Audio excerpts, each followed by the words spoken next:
Hello, artist. Welcome back to another Art Life Conversations podcast. I am your host, Kelli Folsom. Super excited to be back here again with you this week as we are moving into December. It's almost Christmas. Oh my goodness gracious, 2022. I feel like 2022 has been kind of a wacky year. I don't know about for you guys, but it's been a year with a lot of obstacles for me. It's been really, really challenging. And I've found that more than ever, I have needed to use the tools that are in my toolbox that help me stay focused and stay believing in myself, stay inspired, stay, doing good work and continuing to work towards the successful life and the successful person that I'm becoming, right? So I wanted to talk to all of you about, in this video, visualizing your way to success. So, and at the end, I'm going to give you really the number one thing that I think is most important about visualizing, which may not be what you think it's going to be. So, okay. So why visualize? Maybe you have heard a lot of stuff out there about, manifesting, law of attraction, all this kind of stuff, right? And so I think visualizing, sometimes they can talk about visualizing with all of that, but I kind of feel like it's kind of different. And I didn't realize that what I was doing quite naturally, just like automatically, I didn't realize that it was visualizing. Okay. So some of you are probably already doing this, possibly, maybe not. I don't know. I don't know how normal it is to naturally visualize, how you're going to move through things, how you're going to move through situations.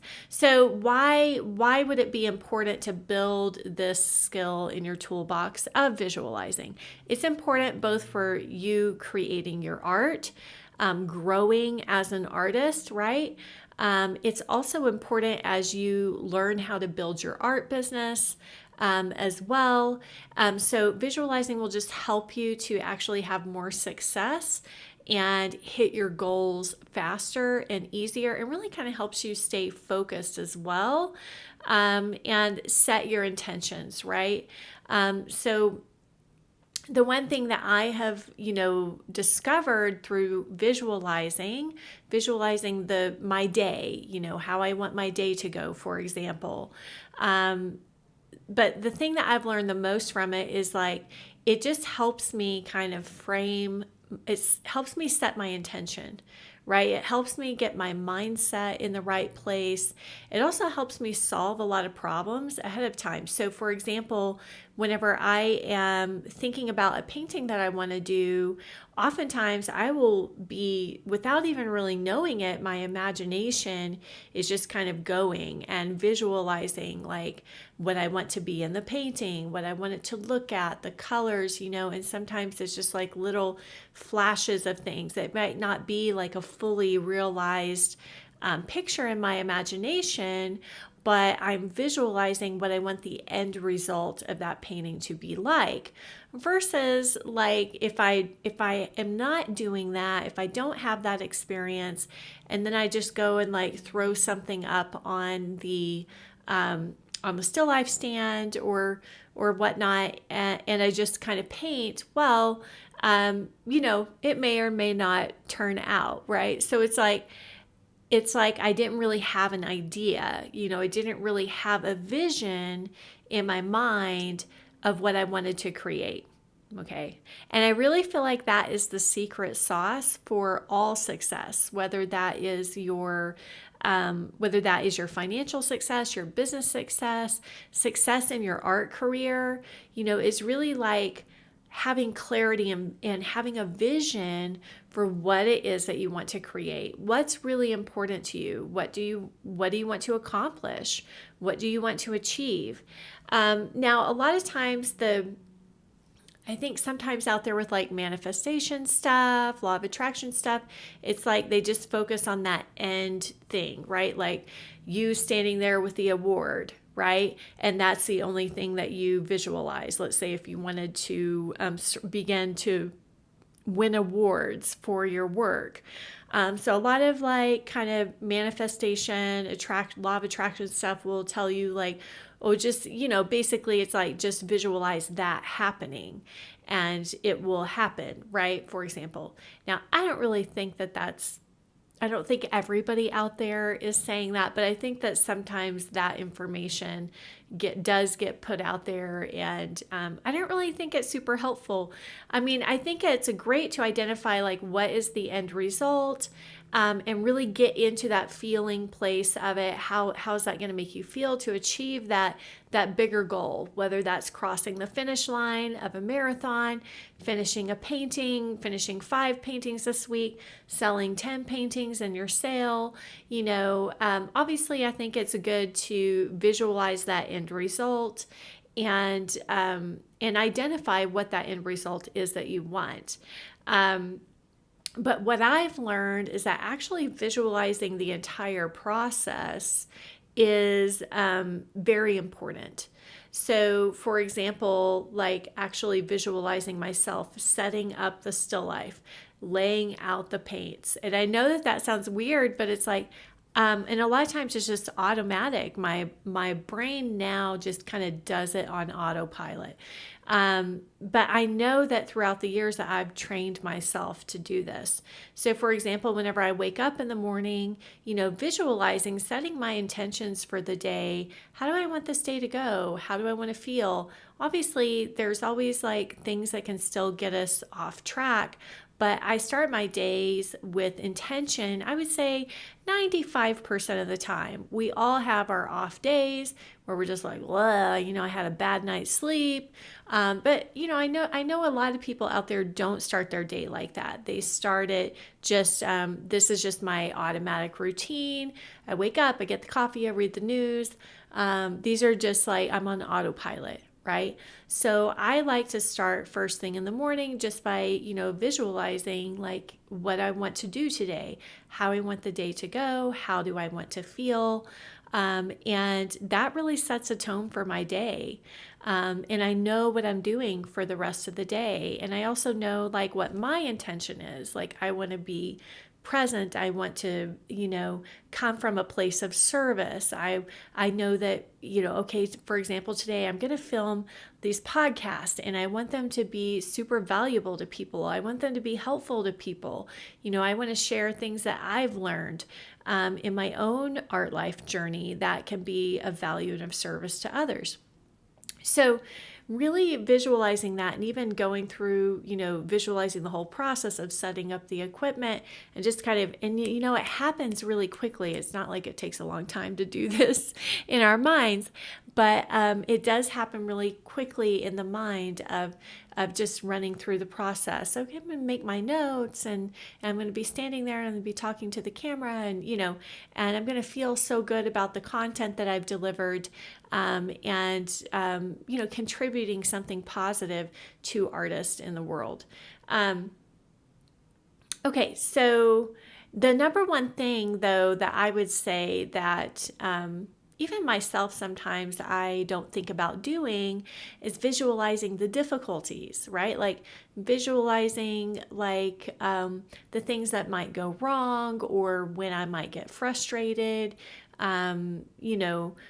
whenever I run into problems in the painting, and then how am I going to deal with that? If I can visualize that ahead of time, then I'm more primed to deal with those difficulties, right?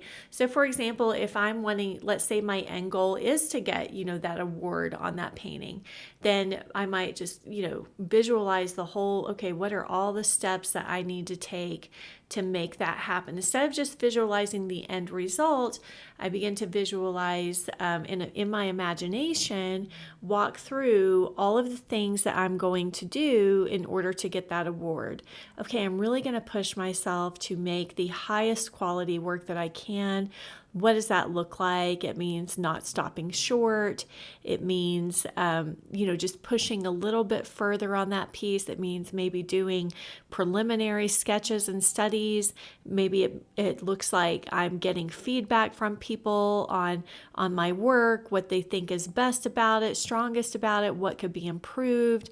I'm asking for feedback, so just really going through and kind of imagining myself taking these actions, because these actions have to take place in order for me to get that end result.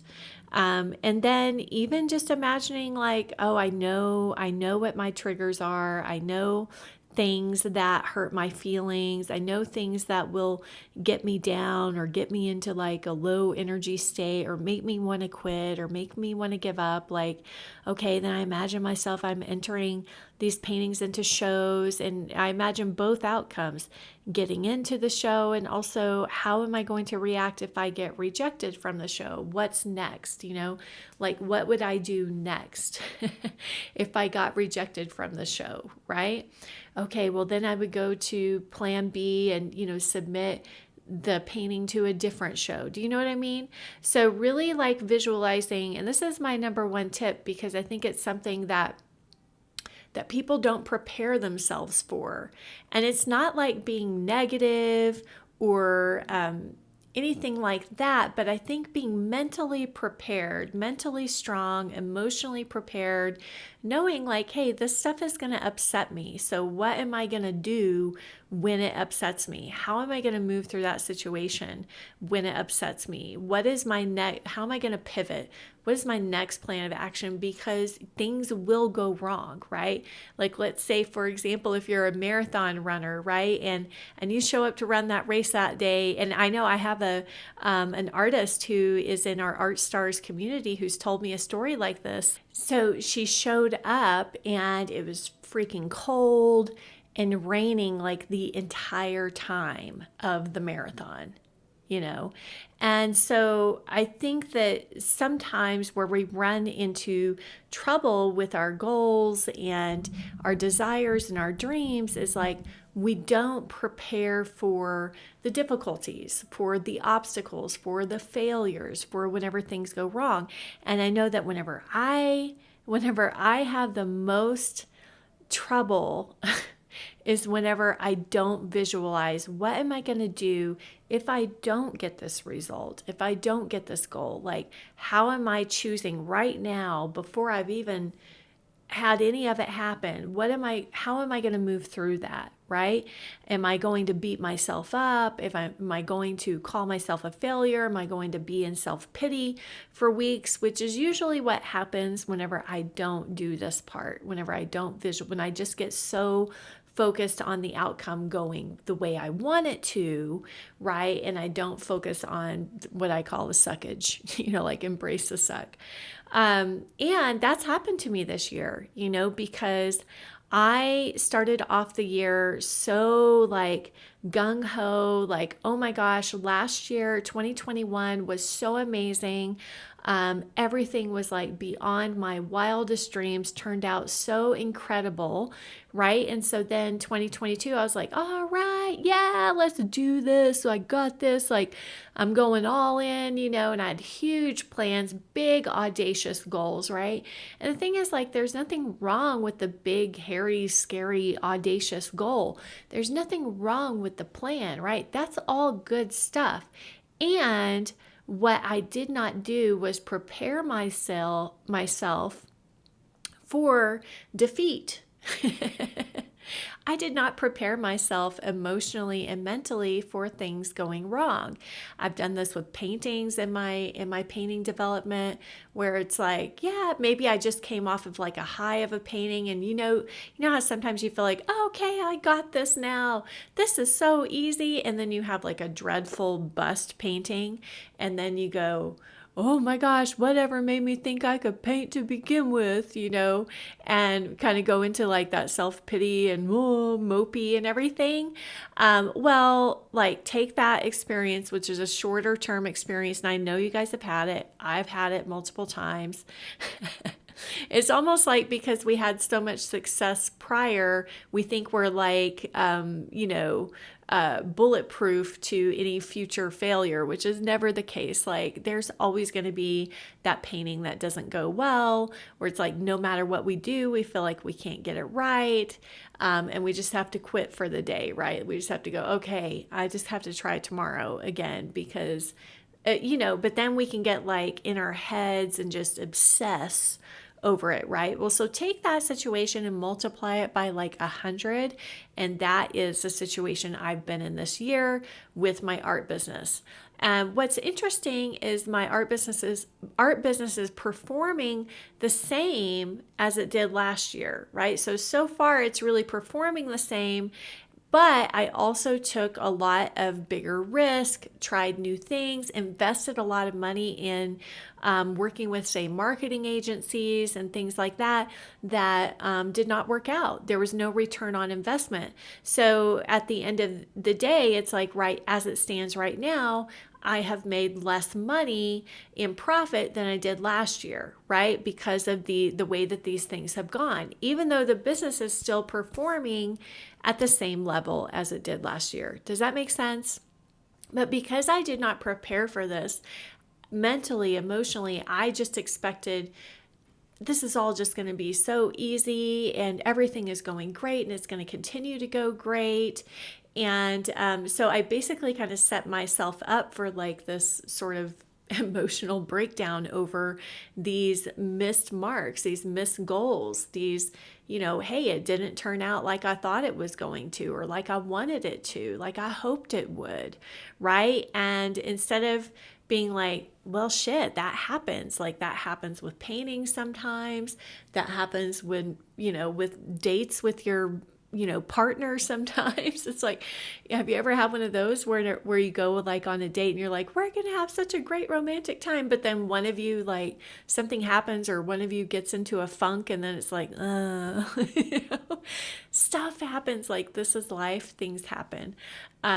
So I wanted to share that final tip for you because I think it's so important to also visualize how you're going to react and respond if things don't turn out the way that you want them to, because inevitably they end up from time to time going that direction, right?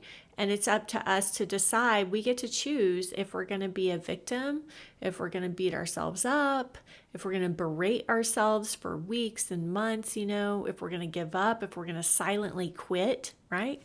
Silently quitting. I know you guys have done it. I've done it too.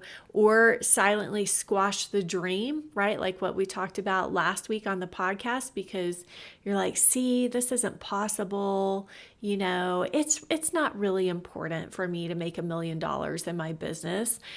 Kelly, like that's not really important. Like, isn't this enough for you? And you start going into all that kind of self-talk, which doesn't serve me, doesn't serve you to do that, right? Like that talk that says like, oh, just settle for where you are. Just settle for less. Like you have enough already. And I know inside, and I've said those very things to myself this year, but I know that there is a reason why that desire and that goal was planted inside of me, and it has nothing to do with that number. It has 1000% to do with the person that I am becoming, the best version of myself.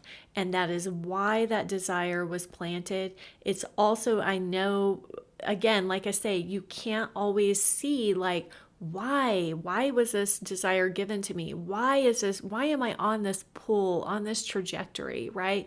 We don't always know why, but I also know it's not only for me, but it's also to somehow, some way serve other women artists who are out there. And I know that beyond a shadow of a doubt.